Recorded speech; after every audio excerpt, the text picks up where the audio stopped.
आप सभी को नमस्कार। अपने करंट अफेयर्स क्विज के प्रोग्राम में मैं आप सबका स्वागत करता हूं। और जो कल का द हिंदू पेपर था आपका, उसमें से जितने भी प्रश्न आपके लिए बन रहे थे उन सभी प्रश्नों को लेकर मैं आया हूं। और साथ साथ मैं आज आपको पेज संख्या भी बता दूंगा। आप उस जाकर, यदि आपके पास समाचार पत्र है तो उस पेज पर जाकर उस न्यूज़ के बारे में थोड़ी और जानकारी आप कर सकते हैं। जैसे जो मैं पहला खबर उठा रहा हूँ, प्रधानमंत्री जन आरोग्य योजना से संबंधित है। तो ये खबर आपको पेज नंबर 4 पर आपको देखने को मिलेगी, पेज संख्या 4 पर देखने को मिलेगी। और इसमें लॉकडाउन से संबंधित खबर थी, लॉकडाउन हिट ट्रीटमेंट अंडर प्रधानमंत्री जन आरोग्य स्कीम। तो इसके बारे में जानकारी दी गई थी, तो उसी से संबंधित प्रश्न मैंने आज उठाया है। तो आइए देखते हैं पहले प्रश्न को। पहला प्रश्न है, निम्नलिखित कथनों में सत्य कथन की पहचान करें। अब आपको इसमें से सत्य कथन की पहचान करना है। तो चलें सत्य कथन की पहचान करते हैं। सबसे पहले प्रश्न को हमें पढ़ना है और कम से कम 2 बार पढ़ना है। प्रश्न कह रहा है कि प्रधानमंत्री जन आरोग्य योजना आयुष्मान भारत के घटकों में से एक है। दूसरा कह रहा है प्रधानमंत्री जन आरोग्य योजना सभी के लिए मुफ्त दवा जांच और इलाज सुनिश्चित कराती है। अब आपको इन सब में से जवाब देना है कि प्रधानमंत्री जन आरोग्य योजना के संबंध में निम्नलिखित में से कौन सा कथन सत्य हो सकता है। तो आप सब जानते हैं प्रधानमंत्री जन आरोग्य योजना, इसके बारे में आप सब ने पढ़ा होगा, सुना होगा, बहुत बार पढ़ा होगा। तो इसकी शुरुआत जो हुई थी प्रधानमंत्री जन आरोग्य योजना की वर्ष 2018 में शुरुआत हुई थी। यदि हम बात करें कि शुरुआत कहां से हुई थी, तो शुरुआत हुई थी रांची झारखंड से। यह भी प्रश्न में बन सकता है कि शुरुआत कहां से हुई थी। रांची झारखंड में इसकी शुरुआत हुई थी। किसके द्वारा की गई थी? भारतीय प्रधानमंत्री द्वारा इसकी शुरुआत की गई थी 2018 में रांची झारखंड में। ये चीज आपको पता हो गया। तो आप सब जानते होंगे कि प्रधानमंत्री जन आरोग्य जो योजना है ये आयुष्मान भारत का ही एक घटक है। तो पहला कथन तो आपका सत्य हो जाता है। दूसरा कथन कह रहा है प्रधानमंत्री जन आरोग्य योजना सभी के लिए मुफ्त दवा। ये गलत है, क्योंकि यहां पे क्या था? इकोनॉमी वीकर सेक्शन, जो आर्थिक रूप से कमजोर वर्ग था उनके लिए था, सभी के लिए नहीं था। ठीक है, तो ये कथन आपका गलत हो जाता है। मतलब इसमें पहला कथन सही है, सिर्फ एक सही है। दूसरी बात आपको पता होना चाहिए कि जो आयुष्मान भारत योजना थी उसी का एक घटक है आपका प्रधानमंत्री जन आरोग्य योजना। और इसमें 2 चीजें थी। पहला था प्रधानमंत्री जन आरोग्य योजना, इसमें एक आपको बीमा कवर दिया जाता था, 5 लाख तक का बीमा कवर दिया जाता था। दूसरा आपको क्या था? इसमें इस योजना के साथ बोला गया था कि हेल्थ एंड वेलनेस सेंटर खोले जाएंगे। ठीक है, हेल्थ एंड वेलनेस सेंटर खोले जाएंगे। मतलब पहला था कि बीमा उपलब्ध कराया जाएगा, दूसरा इसमें था कि हेल्थ एंड वेलनेस सेंटर खोले जाएंगे। और हेल्थ और वेलनेस सेंटर खोलने की जो संख्या थी वो 1.5 लाख बताई गई थी कि पूरे भारत में 1.5 लाख हेल्थ केयर सेंटर खोले जाएंगे, वेलनेस सेंटर खोले जाएंगे। और यदि हम बात करें कि पहला वेलनेस सेंटर कहां पे खोजा गया, तो ये भी आपकी परीक्षा में कथन बन सकता है। तो पहला जो वेलनेस सेंटर खोजा गया वो जंगला एक स्थान है, JANGLA, ये कहां पे है? बीजापुर में है। और बीजापुर कहां पे है? छत्तीसगढ़ में है। तो जो पहला हमारा हेल्थ एंड वेलनेस सेंटर खोला गया वो जंगला में खोजा गया, बीजापुर में है। और बीजापुर आपके छत्तीसगढ़ के अंतर्गत आता है। और इसकी भी शुरुआत किसने किया था? उद्घाटन प्रधानमंत्री ने किया था। कब किया था? वर्ष 2018 में किया था। ठीक है, तो अब आपका यदि प्रधानमंत्री जन आरोग्य योजना या आयुष्मान भारत से संबंधित प्रश्न बनता है तो आपको गलत नहीं होना चाहिए, क्योंकि फैक्ट आपको पता चल गया कि योजना का उद्देश्य क्या था, किन वर्गों के लिए था। दूसरी चीजें आपको पता चल गई कि योजना का शुभारंभ कहां से हुआ था। तो आपका यदि कोई भी प्रश्न इस टॉपिक से बनता है तो अब आपका गलत नहीं होना चाहिए। तो इसका ए विकल्प आपका सही उत्तर है। और मैं आपको क्या बोला हूं कि आपको साथ साथ नोट्स भी तैयार करने हैं। नोट्स तैयार करने का मतलब यदि संभव हो तो आप इन प्रश्नों को नोट कर सकते हैं। अदरवाइज आपको क्या करना है? टॉपिक टॉपिक नोट कर लेना है, जैसे प्रधानमंत्री जन आरोग्य योजना, और जो भी फैक्ट अभी आपको बताए गए उसको आपको उसके बारे में उसके अंतर्गत नोट कर लेना है। साथ ही साथ आप प्रयास करें कि विषयवार एक विषय सूची बनाएं, और विषय सूची प्रत्येक विषय के जो भी विषय होते हैं आपके करंट अफेयर्स के, चाहे मैं पढ़ाता हूं या आप स्वयं से पढ़ते हैं, तो उसको एक जगह पर नोट डाउन करते रहें, जिससे आपको जब भी प्रारंभिक परीक्षा होगी तो आपको अनुमान रहेगा कि क्या क्या मुद्दे समय काल के अनुसार चर्चा में थे, तो आप उन मुद्दों का गहन अध्ययन करेंगे। मुख्य परीक्षा की दृष्टि से भी यहां से प्रश्न बनते हैं इन्हीं मुद्दों से जोड़कर, तो आपको पता रहेगा कि कौन कौन से मुद्दे आपने पढ़े हैं, तो इसी तरह से आप डिवाइड कर सकते हैं, जोड़ सकते हैं। और आप विश्वास मानिए, यदि एक वर्ष तक आप ये चीजें कर लेते हैं, चाहे मैं पढ़ाऊं या कोई भी पढ़ाए, आप विषयवार बनाते चलें, अपने सिलेबस के अनुसार विषयवार बनाते चलें, और यदि वर्ष भर बाद जब कोई भी एग्जाम होता है यूपीएससी का, आप जाके पेपर केवल मिलान करिएगा, 100% 100 में से 100 प्रश्न आपकी विषय सूची से जुड़े हुए होंगे, ये मैं विश्वास दिलाता हूं। जरूरी नहीं है कि सेम यही प्रश्न पूछा जाए, लेकिन प्रधानमंत्री जन आरोग्य योजना से संबंधित प्रश्न यदि बनता है तो आपका गलत नहीं होना चाहिए, क्योंकि उससे संबंधित फैक्ट आपने यहां पर देखे हैं। चलिए बात करते हैं अगले प्रश्न की। और जैसे मैंने बोला कि इसको मैंने क्यों लिया, क्योंकि एक आर्टिकल छपा था जिसमें बोला गया था लॉकडाउन हिट ट्रीटमेंट अंडर प्रधानमंत्री जन आरोग्य स्कीम। इसमें बोला गया था hospital admission for delivery and cancer care declined, claim volumes fail more than 50%। अभी तक जो क्लेम, क्योंकि अस्पताल में लोगों को भर्ती ही नहीं किया जा रहा है कोविड के चलते, तो क्लेम क्यों लेंगे लोग, जब उनको इलाज ही नहीं मिल पाएगा उस योजना के तहत, तो कोई भी क्लेम क्यों लेगा। तो इसी वजह से बताया गया है कि किस तरह से जो क्लेम होता था वो 50% गिर गया है। ठीक है, चलिए अब आपको बताना है national building code of India, इसके बारे में शायद ही बहुत कम लोगों ने सुना होगा। National building code of India किस संस्था द्वारा विकसित किया गया है? National building code of India मतलब जो भी आप आवास बनाते हैं, उनके मानक क्या होते हैं, इनमें से कौन सा ऐसा आयोग है या संस्था है जो निर्धारित करता है बिल्डिंगों के मानक क्या होने चाहिए, अस्पतालों के मानक क्या होने चाहिए, स्वास्थ्य जो सेवाएं हैं, जो अवसंरचना निर्माण की कार्यक्रम है, उनकी जो एक प्रकार से आप कह सकते हैं उनके मानक क्या होने चाहिए। विशेषकर जो भी सरकारी भवन बन रहे हैं, प्राइवेट भवन बन रहे हैं, सार्वजनिक भवन बन रहे हैं, उनके मानक क्या होने चाहिए, कौन डिसाइड करता है, ये आपको बताना है। क्या नीति आयोग डिसाइड करता है, या राष्ट्रीय आपदा प्रबंधन प्राधिकरण डिसाइड करता है, या भारतीय मानक ब्यूरो डिसाइड करता है, या आवास और शहरी विकास मंत्रालय?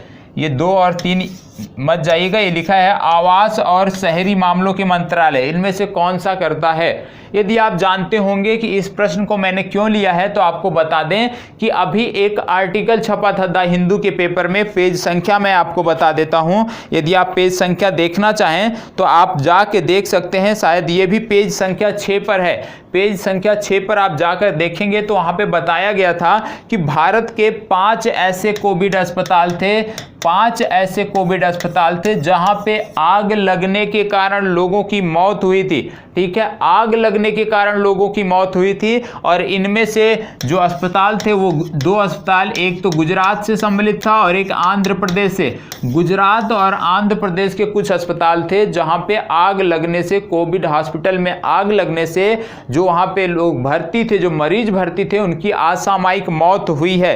ठीक है, तो ये आपको पता होना चाहिए। तो इस वजह से ये आया है कि भाई जैसे भी कोई बिल्डिंग होती है, इससे पहले आपने चर्चा में सुना होगा कि एक कोचिंग संस्थान में आग लग गई थी, वहां पे बच्चों ने कूद कर जान दे दिया, कुछ लोग तो कमरे में ही जल गए, क्लासरूम में। कहने का मतलब है कि जो मानक बनते हैं कि जो शैक्षणिक संस्थान है इस तरह से जहां पे भीड़ ज्यादा जाती है, उसके मानक क्या होने चाहिए, कौन डिसाइड करता है? तो आपको बता दें भारतीय मानक ब्यूरो है, भारतीय मानक ब्यूरो जो है वो इनके मानक निर्धारित करता है। अब बात कर लेते हैं कि इस आर्टिकल को क्यों रखा है, मैंने पूर्व में बता दिया। ये आर्टिकल है hospitals a fire health care centres lack fire safety because government pay lip services to regulation. इसमें बताया गया है कि किस प्रकार से भारतीय मानक ब्यूरो द्वारा जो मानक हैं वो तो निर्धारित कर दिए जाते हैं, लेकिन जो मानक निर्धारित किए जाते हैं उनको क्रियान्वयन कराने का जो जिम्मेदारी होता है वो स्थानीय प्रशासन पर होता है। मतलब जो म्युनिसिपैलिटी होती है, म्युनिसिपल कॉर्पोरेशन होता है, उसकी जिम्मेदारी जिम्मेदारी होती है, जो नगर निगम होता है उसकी जिम्मेदारी होती है, और किस प्रकार से जो नगर निगम है उसमें भ्रष्टाचार व्याप्त है, जिसके कारण जो नियम है उनका पालन नहीं कराया जाता। उनका एक प्रकार से देखें तो उन नियमों को, अधूरे नियमों पर ही सारी चीजें पास कर दी जाती हैं। तो उसी समस्या को यहाँ पे दिखाया गया है कि किस प्रकार से जो सुप्रीम कोर्ट की गाइडलाइन है या जो भारतीय मानक ब्यूरो की गाइडलाइन है उसका किस प्रकार से मखैल जो है उड़ाया जा रहा है विभिन्न महानगरों में। ठीक, तो उसी से संबंधित, हॉस्पिटल से संबंधित था, तो उसी में मैंने इसको आपको बता दिया है। चलें बढ़ते हैं अगले प्रश्न पर। अगला प्रश्न है हमारा, स्वदेशी हथियारों के विकास के संदर्भ में पिनाका क्या है? आपने नाम सुना होगा, स्वदेशी हथियारों के विकास के संदर्भ में पिनाका क्या है। अब आप बताएंगे पिनाका क्या है, इसके बाद मैं आपको बताऊंगा। चलें, जब आप इस तरह के क्विज हल करते हैं तो आपको जब प्रश्न दिख जाए तो वहीं पे वीडियो रोक दिया करें, पहले इसका अध्ययन कर लिया करें, अपने उत्तर का चुनाव कर लिया करें, उसके बाद वीडियो को आगे बढ़ाया करें। यदि हम बात करें कि पिनाका क्या है तो आपको बता दें कि जो पिनाका है DRDO द्वारा विकसित मल्टी बैरल रॉकेट लॉन्चर है। क्या है? DRDO द्वारा विकसित मल्टी बैरल रॉकेट लॉन्चर है पिनाका। तो याद रखिएगा किसने विकसित किया है? DRDO ने। DRDO की यदि हम बात करें तो इसकी स्थापना हुई थी 1958 में। इसका फुल फॉर्म होता है defence research and development organisation. इसके यदि हम बात करें G सतीश रेड्डी इसके प्रमुख हैं। G सतीश रेड्डी इसके प्रमुख हैं, और G सतीश रेड्डी को हाल ही में वर्ष 2019 में एक पुरस्कार मिला है। आप नोट करना चाहें तो नोट कर सकते हैं। पुरस्कार का नाम है American institute of aeronautics and astronautics award. ठीक है, नोट करना है, फिर से नोट कर सकते हैं। American institute of aeronautics and astronautics award किसको मिला है? G सतीश रेड्डी को। चेयरपर्सन है किसके? DRDO के। DRDO का मोटो भी अक्सर पूछा जाता है। मोटो मतलब आदर्श वाक्य, तो इंग्लिश में इसको बोलते हैं strength origin is in science. Strength origin is in science Sanskrit में बोलते हैं बलस्य मूलम विज्ञानम। तो इसकी जो थीम है वो भी आपको पता होनी चाहिए। ठीक है, चलिए बढ़ते हैं आगे और देखते हैं कि इसकी चर्चा हमने क्यों किया है। अभी आपको पता है कि राजनाथ रिटेट्स सेल्फ रिलायंस गोल, मतलब आप सब बात हो रही है कि किस प्रकार से हम अपने आयात को, रक्षा के क्षेत्र में अपने आयात को हम कम करें, और उसी पर डिस्कशन हो रहा था। तो जो हमारे रक्षा मंत्री थे उनके द्वारा कुछ चीज़ें सुझाई गई थी। जैसे अभी मैं आपको बता देता हूं, इसका कुछ लाइन पढ़ के बता देता हूं, आप चाहें तो आप न्यूज़पेपर को खुद से भी देख सकते हैं। इसमें बोला गया है several military platforms like the light combat aircraft Pinaka rocket launcher and Akash missile system which have been indigenously developed were included in the इसमें थोड़ा सा स्पष्ट नहीं है क्या है, of imports to ensure that services did not go in pronouncement. इसमें बोला गया है कि किस प्रकार से, जैसे पिनाका की बात हुई है इसमें, फिर इसमें बात हुई है लाइट कॉम्बैट एयरक्राफ्ट की बात हुई है जो HAL बनाता है, फिर इसमें आकाश मिसाइल की बात हुई है। तो इसमें बोला गया है कि किस प्रकार से हम सक्षम हैं कुछ चीज़ों को बनाने में रक्षा क्षेत्र के, तो क्यों ना हम इन चीज़ों के आयात पर जो हमारी निर्भरता है उसको समाप्त किया जाए। और इसी में निर्धारित किया गया कि 101 ऐसे उपकरण हैं रक्षा क्षेत्र के जिनका हम स्वयं निर्माण कर सकते हैं, या उसके विकल्प के तौर पे हम कुछ ना कुछ तैयार कर सकते हैं या तैयार हैं, तो इनको बैन कर दिया गया है। तो 101 जो हम विभिन्न प्रकार के रक्षा उपकरणों में प्रयोग में लाते थे उनको अब हमने बैन कर दिया है। और इसका उद्देश्य था मीटिंग का कि हमें अपने आयात बिल को, रक्षा क्षेत्र से संबंधित आयात बिल को कम करना है, और आत्मनिर्भर भारत के अंतर्गत हमें खुद से ही रक्षा क्षेत्र को आत्मनिर्भर बनाना है। तो इसमें 3 चीजों की चर्चा हुई थी, आकाश मिसाइल, पिनाका और लाइट कॉम्बैट एयरक्राफ्ट। इसलिए मैंने यहां से पिनाका रॉकेट लॉन्चर के बारे में बात किया था, और इस तरह से आपकी परीक्षा में भी पूछा जा सकता है। ठीक है, तो इसी तरह से आपको भी पढ़ने की जरूरत है। अगला है फरक्का बैराज किस नदी से संबंधित है? फरक्का बैराज किस नदी से संबंधित है? गंगा नदी तंत्र, ब्रह्मपुत्रा, बराक या गोदावरी? तो आप सब जानते हैं, सबने पढ़ा होगा फरक्का। हुगली नदी याद होगा आपको, गंगा नदी। तो फरक्का बैराज जो है ये आपको देखने को मिलेगा पश्चिम बंगाल में। और यहाँ यदि हम बात करें फरक्का बैराज की तो ये गंगा नदी से संबंधित है। अब बात आती है इस प्रश्न की चर्चा क्यों की गई है आप सबके लिए। तो आप सबको पता होगा कि इस समय भारत के कुछ राज्य हैं जो भीषण बाढ़ की चपेट में है। उदाहरण के रूप में बिहार ले लीजिए, असम ले लीजिए। तो इसमें बोला गया है कि Nepal settled floods work sitting कोविड-19 सेज यूपी। इसमें बोला गया है कि जो नेपाल से बाढ़ आ रही है वो कोविड की समस्या को और बढ़ा रही है। इसी तरह बिहार राज्य सरकार ने आरोप लगाया है कि जो नेपाल है वो जानकारियों को साझा नहीं कर रहा है, जिससे बिहार बाढ़ की चपेट में है। तो कहने का मतलब था। और इसी तरह से इस समय बांग्लादेश है, बांग्लादेश आपका है, बांग्लादेश भारत पर आरोप लगा रहा है कि भारत फरक्का बैराज के माध्यम से ज़्यादा जल को छोड़ रहा है, जिसके माध्यम से बंगाल के जो बांग्लादेश के जो तटीय क्षेत्र हैं वो डूब रहे हैं। तो उसी के संबंध में ये वर्ड लिया गया था कि फरक्का बैराज कहाँ पे है। अब आपको क्या कर लेना चाहिए, यदि कुछ आप और अच्छा करना चाहते हैं तो यहीं पर कम से कम इलाहाबाद से लेकर पश्चिम बंगाल तक गंगा नदी तंत्र के बारे में देख लीजिए। ज़्यादा मेहनत करनी है तो आप हरिद्वार से लेकर पूरे पश्चिम बंगाल तक गंगा नदी तंत्र के बारे में देख लीजिए कि किस प्रकार से इसकी ट्रिब्यूटरी कहाँ कहाँ पर आकर मिलती हैं। तो ये चीज़ें आपकी क्लियर हो जाएंगी। तो थोड़ा सा मेहनत आपको भी करना चाहिए, मैं दिशा निर्देश दे सकता हूँ, उस पर बढ़ना आपका काम है। चलिए अब इस पर बताइए, इस प्रश्न का जवाब दीजिए। प्रश्न है, संसदीय समितियों के संबंध में निम्नलिखित कथनों पर विचार कीजिए। पहला है, लोक लेखा समिति के 30 सदस्य लोकसभा से होते हैं। दूसरा है, प्राक्कलन समिति संसद की सबसे बड़ी समिति है। तीसरा है, सरकारी उपक्रम समिति में कुल 15 सदस्य होते हैं। और चौथा है, संसदीय समितियों का गठन अनुच्छेद 118I के अंतर्गत किया जाता है। अब इनमें से आपको बताना है कि कौन से कथन सत्य हैं। ठीक है, तो इसमें से आपको असत्य कथन की पहचान करनी है। सॉरी, इसमें लिखा नहीं गया है, लेकिन आपको क्या करना है, असत्य कथन की पहचान करनी है। चले, सबसे पहली बात, ये थोड़ा सा उत्तर यहाँ पे थोड़ी सी समस्या है, मैडम ने स्पष्ट नहीं लिखा है। तो आपको पहली बात कथनों के बारे में पता होना चाहिए। कथन स्पष्ट हैं तो आप उत्तर चूज कर सकते हैं। सबसे पहली बात आपको पता होना चाहिए संसदीय समितियां। आप सब जानते हैं संसद के बहुत सारे कार्य होते हैं, तो उन्हीं सारे कार्यों को कम करने के लिए, बोझ कम करने के लिए विभिन्न समितियों का गठन किया जाता है। और जो समितियां बनती हैं, ज़्यादातर जो समितियां होती हैं 1 वर्ष के लिए गठित की जाती हैं, या तो उनके समय निश्चित होते हैं। और समितियों में कुछ अस्थायी समितियां होती हैं, कुछ अस्थायी समितियां होती हैं। जैसे इसमें बात किया गया है प्राक्कलन समिति की, तो प्राक्कलन समिति के बारे में आपको पता है कि प्राक्कलन जो समिति है ये लोकसभा की सबसे बड़ी समिति होती है। और इसमें जो सदस्य होते हैं वो सिर्फ और सिर्फ लोकसभा से होते हैं, जिनकी संख्या होती है 30।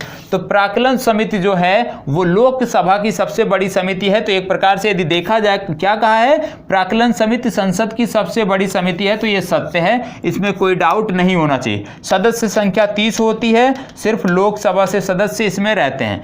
पहला है कथन, लोक लेखा समिति। लोक लेखा समिति के सभी सदस्य लोकसभा से होते हैं। आप सबको पता है जो लोक लेखा समिति होती है ये संसद की सबसे पुरानी समिति है, और इसमें सदस्यों की संख्या 22 निर्धारित होती है, जिसमें 15 सदस्य लोकसभा से, 7 सदस्य आपके राज्यसभा से होते हैं। तो लोक लेखा में कितने होते हैं, 22। कहां से, 15 लोकसभा, 7 राज्यसभा से होते हैं। तो ये वाला विकल्प आपका पहला वाला गलत हो जाता है कथन। तीसरा कथन है, सरकारी उपक्रम समिति में कुल 15 सदस्य होते हैं। आप सब जानते हैं सरकारी उपक्रम समिति जो होती है इसमें भी सदस्यों की संख्या 22 होती है, और 15 7 के अनुपात में बटे होते हैं, 15 लोकसभा से 7 राज्यसभा के। तो ये भी आपका कथन गलत हो जाता है। अगला है, संसदीय समितियों का गठन अनुच्छेद 118I के अंतर्गत किया जाता है। सत्य है, जब से संसदीय समितियां गठन की जाने लगी तो इनका जो गठन होता है वो 118I अनुच्छेद के अंतर्गत होता है। ठीक है, और यदि हम बात करें तो कुछ समितियां, जैसे आपने देखा लोक लेखा समिति के लिए प्रचलित है कि इसका जो भी अध्यक्ष होगा वो विपक्ष का होगा, मतलब विपक्ष का ही अध्यक्ष लोक लेखा समिति में हो सकता है। और ये परंपरा 1967 से चली आ रही है। 1967 से लोक लेखा समिति के जो अध्यक्ष होते हैं वो विपक्षी पार्टी के, विपक्षी दलों के होते हैं। तो आज के लिए इतना ही। 3 से 4 महत्वपूर्ण प्रश्न थे आप सबके लिए। उम्मीद करता हूं निश्चित रूप से आप सबको ये कार्यक्रम पसंद आता होगा। यदि पसंद आता है तो लाइक, शेयर और कमेंट अवश्य करिएगा। यदि आप सबका सहयोग मिलेगा, आप सबसे सराहा जाएगा कार्यक्रम, तो निश्चित रूप से आगे से इस कार्यक्रम में द हिंदू के साथ साथ पीआईबी आपका होता है, तो पीआईबी से संबंधित प्रश्नों को भी क्विज के रूप में रखा जाएगा। इसके लिए जरूरी है कि सबसे पहले आप सब सहमत हों, आप सबको कार्यक्रम पसंद आए। तो इसके अतिरिक्त 3 से 4 और सोर्स महत्वपूर्ण होते हैं, उन सोर्सों से भी इसमें प्रश्न रखे जाएंगे और इनकी संख्या भी बढ़ाई जाएगी। जरूरी क्या है, आपका सहयोग मिलेगा। तो यहीं पे अपनी चर्चा समाप्त करते हैं। यदि अच्छा लगा है, आप चाहते हैं पीआईबी और अन्य सोर्सों के भी प्रश्नों को यहाँ पे रखा जाए, तो आप सब प्लीज लाइक, शेयर और कमेंट अवश्य करिएगा। धन्यवाद।